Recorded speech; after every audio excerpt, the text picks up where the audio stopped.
ఈ ఆహార్యం, ఈ dialogue delivery, ఈ జ్ఞాపక శక్తి మన టాలీవుడ్‌లో ఈ మధ్య కాలంలో చాలామంది ఆర్టిస్టుల దగ్గర లేని క్వాలిటీస్ ఇవన్నీ. యెస్.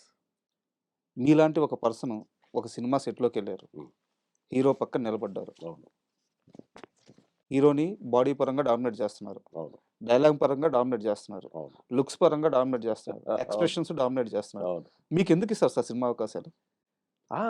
అందుకనే గదా! చాలా సినిమాలు ఇయ్యట్లే. హ్మ్. హీరోనే డామినేషన్ జేస్తుర్రని, హ్మ్.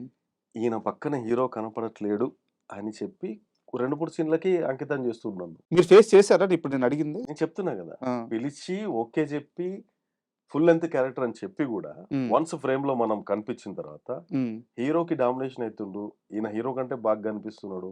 సింగిల్ టేక్‌లో జెప్తున్నాడు అని జెప్పేసి చాలా ఫిల్మ్స్‌లలో ఈ కొంచెం సీన్‌లకే కట్ జేశారు. హ్మ్. ఫుల్ లెంగ్త్ క్యారెక్టర్ పోయి ఇక నెక్స్ట్ షెడ్యూల్‌కి ఆ క్యారెక్టర్ ఉండదు. హ్మ్. ఇది ఇక్కడికే అండి అని చెప్పి బాధేస్తదా చెప్పేస్తారు. ఎప్పుడన్నా? నాకేం బాధేయదు. హ్మ్. మనకెందుకు బాధ ఇది కాకపోతే 100 చేసుకుంటాం. హ్మ్. అంతే. ఆ సత్తా ఉంది. ఆ! ఆ అంతే ధైర్యం కదా! ఉంది. అది లేకపోతే ఎట్లా? హ్మ్.